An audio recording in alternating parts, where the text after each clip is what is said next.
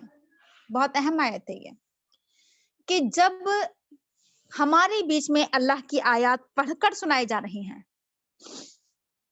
اگر اس آیت کو ہم اس طریقے سے لیں کہ جس وقت اللہ کے رسول موجود تھے، اللہ کے رسول حیات تھے اور لوگوں کو اللہ کی آیات پڑھ کر سنا رہے تھے، آیات کی تلاوت کر رہے تھے، اس کے باوجود لوگ انکار کر رہے تھے، تو بڑی حیرت کا اظہار کیا جا رہا ہے کہ اللہ تعالیٰ نے تمہیں اتنی عظیم نعمت سے نوازا، اتنے عظیم رسول تمہارے بیچ میں آئے، اتنی عظیم کتاب تمہارے بیچ میں آئی، اور پھر وہی چیز کہ وَأَنْتُمْ تُتْلَىٰ عَلَيْكُمْ کہ رسول نے آ کر تمہارے ہاتھوں میں کتاب تھمائی ہی نہیں بلکہ تمہیں پڑھ پڑھ کر سنا رہا ہے، ایک ایک آیت پڑھ پڑھ کر سنا رہا ہے نا؟ تو اسی میں نے کہا تھا کہ اس چیز سے بہت زیادہ سبق ہمیں ملتا ہے. کیا سبق ملتا ہے؟ سبق یہ ملتا ہے کہ قرآن صرف اپنے ہی پڑھنے کی کتاب نہیں ہے بلکہ دوسروں کو بھی پڑھ کر سنانے کی کتاب ہے. اتنا ہی نہ سوچ لیا کریں کہ ٹھیک ہے چلو اچھا قرآن پڑھنا چاہیے، لاؤ پڑھ لیتے ہیں، سمجھنا چاہیے، لاؤ سمجھ لیتے ہیں، بلکہ سمجھانا بھی چاہیے، پڑھ کر سنانا چاہیے. یہ بات بھی ہمارے سامنے آئی تھی کہ جب ہم خود پڑھتے ہیں ہے نا، بہت سی باتیں سمجھ میں نہیں آ پاتی ہیں، دل اچاٹ ہو جاتا ہے، پھر ہم بند کر کے رکھ دیتے ہیں، تو بہت سی باتیں سمجھ میں نہیں آ پاتی ہیں، پھر اسی بات کو پھر لوگ سمجھاتے ہیں تو آسانی کے سمجھ میں آ جاتی ہے. تو اس لیے کیا ہونا چاہیے کہ قرآن کریم کو سمجھانا چاہیے.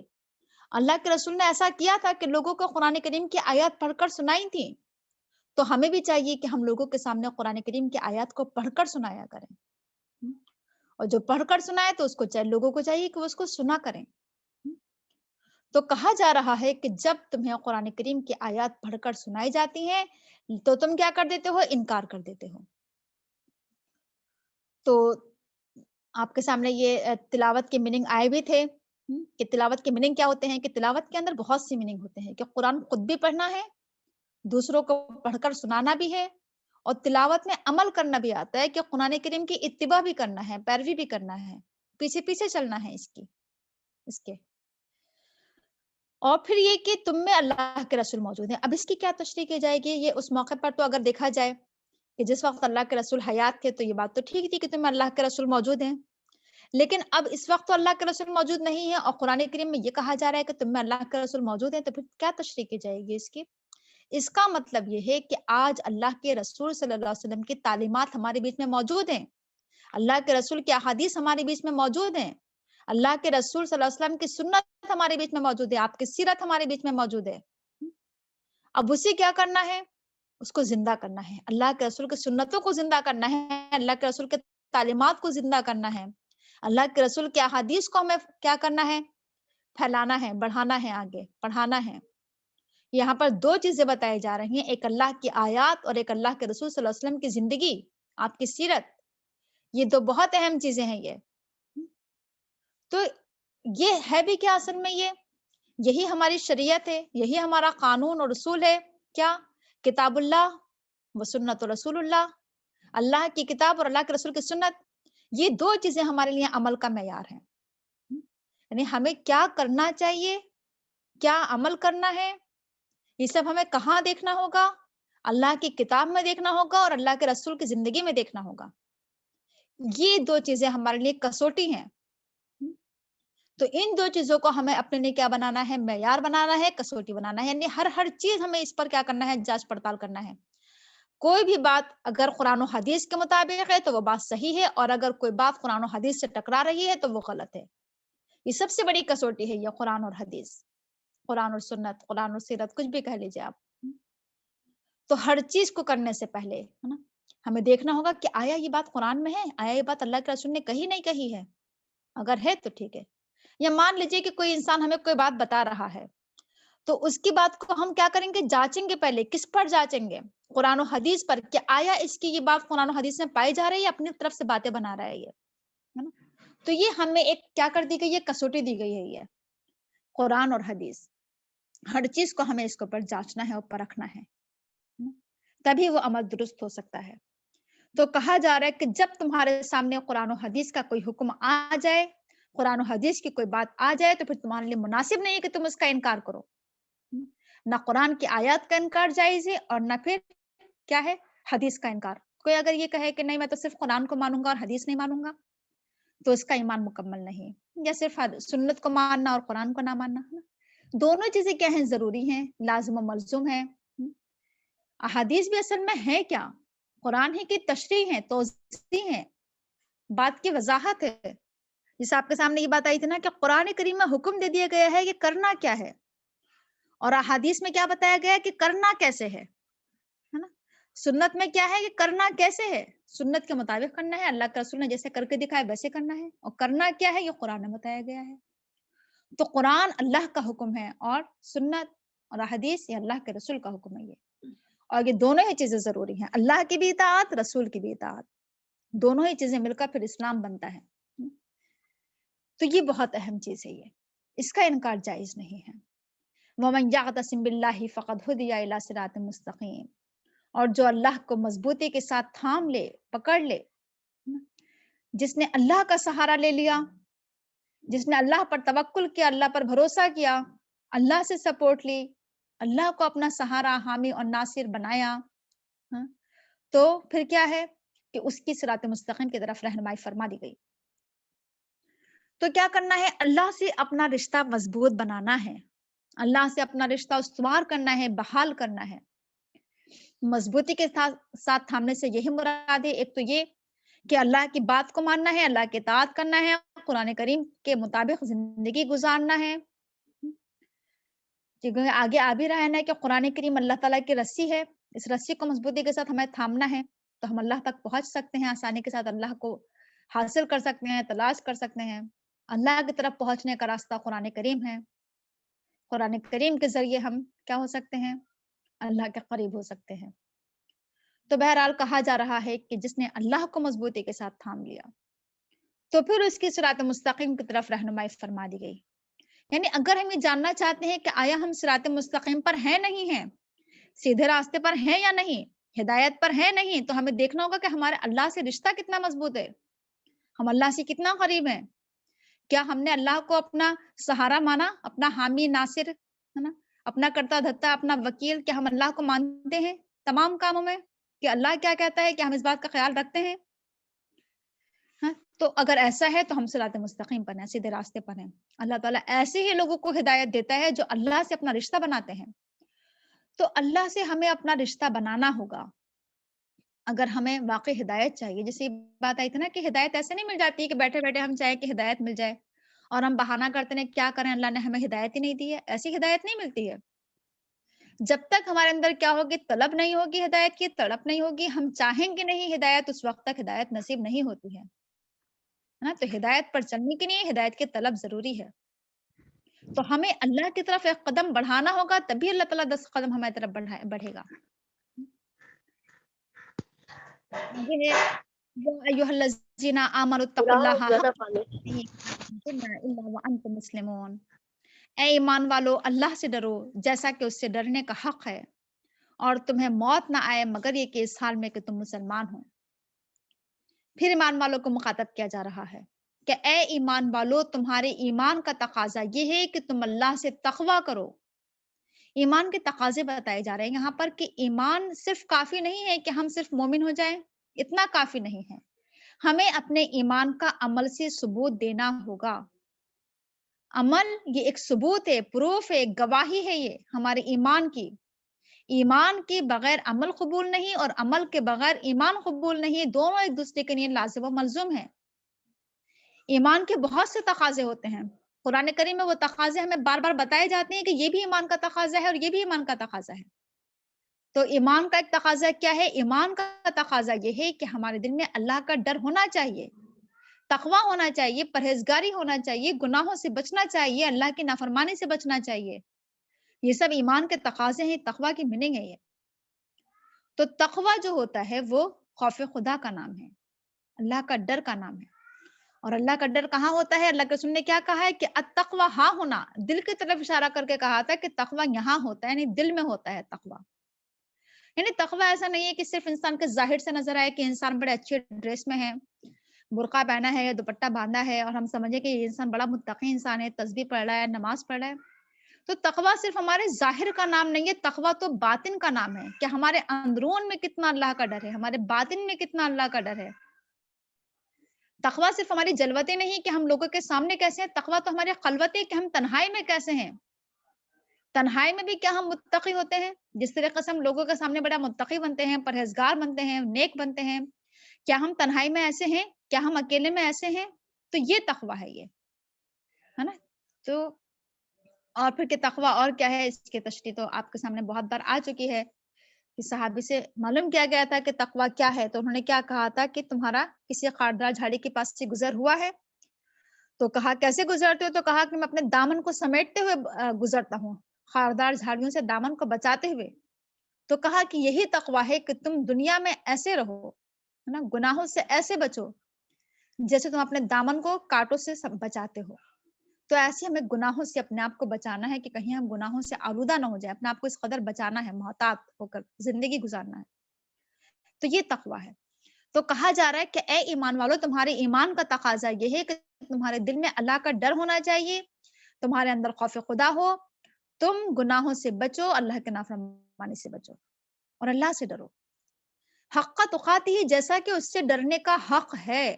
اصل میں بات یہ ہے کہ آج ہمارے دلوں سے اللہ کی عظمت رخصت ہو گئی ہے، اللہ تعالیٰ کا وہ خوف، وہ ڈر ہمارے دلوں سے رخصت ہو گیا جو ہونا چاہیے۔ اللہ تعالیٰ سے جیسے ڈرنا چاہیے ہم ایسا نہیں ڈرتے ہیں۔ اللہ تعالیٰ کی کہنا چاہیے کہ طاقت، اللہ تعالیٰ کی قوت ہمارے دلوں سے رخصت ہو چکی ہے کہ اللہ تعالیٰ کتنا طاقتور ہے، کتنا قوت والا ہے، اس کی شان کیا ہے، اس کا رعب کیا ہے، اس کا جلال کیا ہے، اس کی دھاک کیا ہے، یہ سب ہمارے دلوں سے غائب ہو گئی ہے۔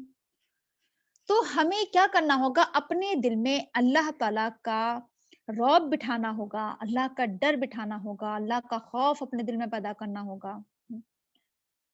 تو کیونکہ اللہ تعالیٰ کی ذات ایسی ہے کہ اللہ تعالیٰ سے ڈرا جائے، اللہ تعالیٰ بہت طاقتور ہے، بہت قوت والا ہے، بہت اعلیٰ برتر۔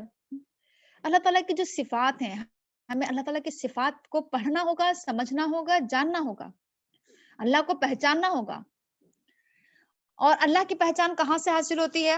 قرآن کریم سے حاصل ہوتی ہے کہ ہمیں اللہ تعالیٰ کی معرفت حاصل ہو جائے، اللہ کا تعارف، اللہ کی پہچان حاصل ہو جائے۔ اور جب ہم اللہ تعالیٰ کے بارے میں جان لیں گے تو اللہ تعالیٰ کا ڈر ہم سے کیا ہو جائے گا، ہمارے دل میں اللہ کا ڈر بیٹھے گا۔ تو اللہ کا ڈر بٹھانے کے لیے، تقویٰ پیدا کرنے کے لیے قرآن کریم کو سمجھنا ضروری ہے۔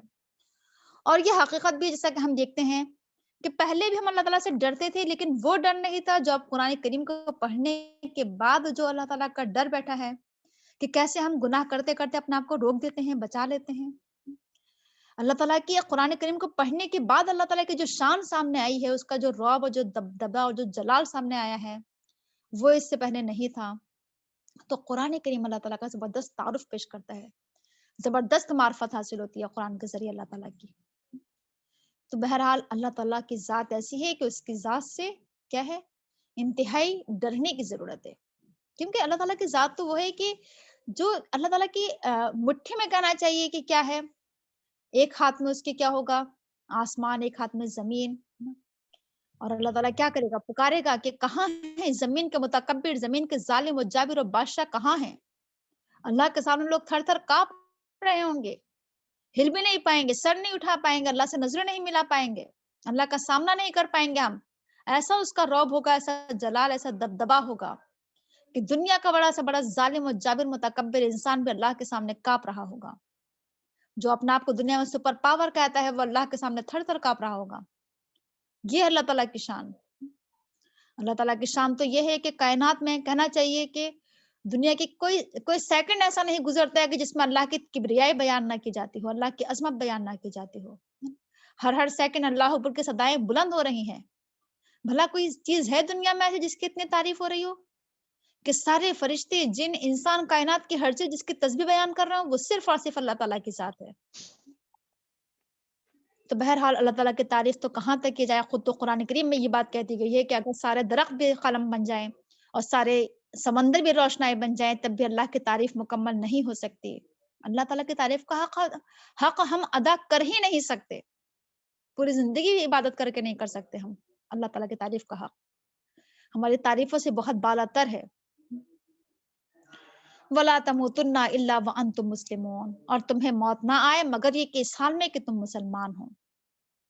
یہاں پر ایمان کا ایک اور تقاضا بتایا جا رہا ہے کہ ایمان صرف ایمان لانا ہی کافی نہیں ہے، صرف مسلمان ہو جانا کافی نہیں ہے، بلکہ بڑی بات تو یہ ہے کہ مرتے دم تک انسان اسلام پر قائم رہے۔ یہ بہت اہم چیز ہے۔ یہ آسانی کے ساتھ کلمہ، یعنی کلمہ پڑھ لینا بہت آسان سی بات ہے اگر دیکھا جائے تو، لیکن کلمے پر قائم رہنا یہ انتہائی مشکل بات ہے، کیونکہ اسلام لانے کے بعد، ایمان لانے کے بعد، کلمہ لانے کے بعد ہم سب جانتے ہیں کہ زندگی کتنی دشوار ہو جاتی ہے، کتنی مشکل ہو جاتی ہے۔ ایک تو یہ کہ جو لوگ نئے نئے مسلمان ہوتے ہیں انہیں کس قدر مشکلات کا سامنا کرنا پڑتا ہے، اپنے خاندان کی طرف سے، اپنے گھر والوں کی طرف سے، اپنی کمیونٹی کی طرف سے، ہے نا، کیسے دشواریوں کا سامنا کرنا پڑتا ہے۔ ان کا سب کچھ ختم ہو جاتا ہے، ان کا کاروبار، ان کی جاب، ان کی بزنس، ہے نا، حکومت کی طرف سے نہ جانے کیا کیا ان کو دشواریوں کا سامنا کرنا پڑتا ہے۔ اور یہ ہے کہ جو مسلمان ہیں وہ بھی اگر واقعی میں اسلام پر چلنا چاہیں تو ان کے لیے بھی زندگی آسان نہیں ہوتی۔ ہم میں سے اگر کوئی آج یہ فیصلہ کر لے کہ مجھے اسلام کے مطابق عمل کرنا ہے تو ذرا سوچیں، ذرا کس قدر مشکلات آئیں گی۔ ہمارے اپنے خاندان والے ہمارے خلاف ہو جائیں گے، ہمارے دشمن ہو جائیں گے، ہمارے اپنے ماں باپ، بہن بھائی، بیٹے، اولاد، ہے نا، سب، کہ یہ کیا، کہ جب تک ہم ہمارے بیچ میں کیا ہے غیر اسلامی طور طریقے چل رہے ہیں تو کوئی کچھ نہیں کہہ رہا۔ اگر ہم ذرا سی ابھی شریعت کی بات کرنے لگیں، ابھی ہم چاہیں کہ ہم اسلام کے مطابق اب زندگی گزاریں گے، سب ہمارے خلاف ہو جائیں گے، ہمارا پورا خاندان، رشتہ دار سب ہمارے خلاف ہو جائیں گے، سب دشمن ہو جائیں گے۔ تو اسلام پر چلنا آسان نہیں ہے نا۔ اسلام کا راستہ انتہائی دشوار گزار گھاٹی ہے، یہ انتہائی کہنا چاہیے کہ کٹھنائیوں بھرا راستہ ہے۔ یہ وہ راستہ ہے کہ اس راستے میں کیا ہے، یہ راستہ کوئی پھولوں کی سیج نہیں ہے بلکہ کانٹوں کا بستر ہے۔ یہ اس راستے میں جگہ جگہ لہو لہان ہونا پڑتا ہے، اس راستے میں بہت پتھر کھانا پڑتے ہیں، بہت باتیں سننا پڑتی ہیں، لوگ مذاق بھی اڑاتے ہیں، اعتراض بھی کرتے ہیں، تہمتیں بھی ملتی ہیں، بہتان بھی لگتے ہیں، جھوٹے الزامات بھی لگتے ہیں۔ یہ راستہ انتہائی تکلیف بھرا راستہ ہے۔ یہ تو اسلام پر چلنے کے لیے بہت ہمت چاہیے، بہت طاقت چاہیے، بہت قوت چاہیے، جسمانی طور پر بھی، ذہنی طور پر بھی، قلبی طور پر بھی۔ جس کے اندر ہمت ہو وہ اس راستے میں قدم رکھے۔ وہ یہ شہادت گہے الفت میں قدم رکھنا ہے۔ لوگ آسان سمجھتے ہیں مسلمان ہونا، تو اتنا آسان نہیں ہے۔ تو اس لیے ضرورت اس بات کی ہے کہ اسلام پر چلنے کے لیے ہم کیا ہو جائیں، اپنے اندر ہمت پیدا کریں، طاقت اور قوت پیدا کریں، تمام لوگوں کا ہم سامنا کر سکیں، مقابلہ کر سکیں۔ یہ اپنے اندر ہمت پیدا کریں کہ جب اس راستے میں لوگ ہم پر باتیں بنائیں، الزامات لگائیں، گالیاں دیں تو ہم کیا کریں، مسکرا کر جواب دیں۔ گالی کا جواب گالی سے نہیں، بدتمیزی کا جواب بدتمیزی سے نہیں، بلکہ صبر اور سکون کے ساتھ۔ تو یہ تمام چیزیں ہیں۔ یہ تو کہا جا رہا ہے کہ مرتے دم تک تمہیں اسلام پر قائم رہنا ہے، کیونکہ جیسے میں نے کہا کہ اس راستے میں ایسی ایسی آزمائشیں آتی ہیں، کبھی اللہ کی طرف سے ہوتی ہیں، کبھی کوئی پریشانی انسانوں کی طرف سے آ جاتی ہے، کبھی کسی کی طرف سے آ جاتی ہے۔ ایسے ایسے آزمائشیں آ جاتی ہیں، ایسے ایسی چیزیں آ جاتی ہیں سامنے کہ انسان کا ایمان و اسلام ڈگمگانے لگتا ہے، انسان کے قدم لڑکھڑانے لگتے ہیں، انسان کا ایمان متزلزل ہونے لگتا ہے، ہلنے لگتا ہے نا، ڈانواڈول ہو جاتا ہے انسان، اس کی کشتی ڈولنے لگتی ہے۔ اس موقع پر انتہائی صبر کی، استقامت کی ضرورت ہوتی ہے، ثابت قدمی کی ضرورت ہوتی ہے۔ تو اس لیے کوشش یہ کرنا چاہیے کہ جب ہم نے اسلام کا راستہ چن ہی لیا ہے تو پھر اب کیا کرنا ہوگا، استقامت کے ساتھ اس پر چلنا ہوگا، ثابت قدمی کے ساتھ چلنا ہوگا کہ مرتے دم تک ہم اسلام پر قائم رہیں، موت آئے تو اسلام کی حالت میں آئے۔ یہ بڑی بات ہے۔ اس چیز کی ہم سب کو دعا کرنا چاہیے کہ وَتَوَفَّنَا مُسْلِمِينَ، اللہ تعالیٰ تو ہمیں وفات دینا اسلام کی حالت میں، مسلمان کی حالت میں ہم کیا ہو جائیں، اس دنیا سے رخصت ہو جائے۔ ٹائم پورا ہو چکا ہے، اتنا رہنے دیتے ہیں۔ سبحانک اللہم و بحمدک، نشہد ان لا الہ الا انت، نستغفرک و نتوب الیک۔ السلام علیکم ورحمۃ اللہ وبرکاتہ۔ باقی انشاءاللہ کل پڑھیں گے آیت نمبر 103 سے۔ ٹھیک ہے، کسی کو کچھ کہنا تو نہیں ہے؟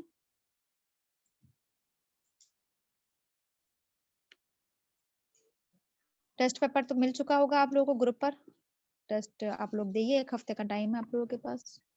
جی مل چکا ہے جی، اور کسی کو کچھ اور کہنا ہے؟